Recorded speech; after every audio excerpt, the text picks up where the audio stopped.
1 से 2 दिन के अंदर ये बाबा खान का ढाबा खान बनाएंगे। जी हाँ, विशाल सिंह का एंट्री होने वाला है भाई। हाँ, पवन सिंह के चहेते विशाल सिंह का रोस्ट वीडियो बहुत ही जल्द बाबा खान के ऊपर आने वाला है, लेकिन मुझे ये नहीं समझ में आ रहा है कि वीडियो से क्या होने वाला है।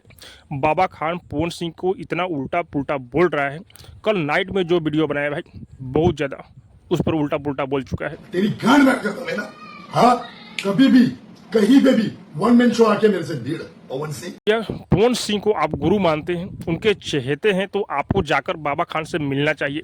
आप भी मुंबई में रहते हैं और बाबा खान भी मुंबई में रहता है। वीडियो से क्या होने वाला है भाई, मैं आप लोग को बता दूं कि ये लोग केवल यूट्यूबरों पर अपना थाक जमाते हैं, लेकिन बाबा खान इतना उल्टा पुल्टा पवन सिंह को बोले हैं, लेकिन विशाल सिंह अब तक बाबा खान से नहीं मिला। अब डरते हम किसी के बाप से भी नहीं है और केवल वीडियो बनाने का बात कर रहा है कि इंस्टाग्राम पर 1-2 दिन के अंदर मेरा वीडियो आएगा, बाबा खान को ढाबा खान बनाऊंगा। अरे यार, इससे क्या होगा। पवन सिंह भोजपुरी के सुपरस्टार वाली है, 1 से 2 दिन के अंदर ये बाबा खान का ढाबा खान बनाएंगे।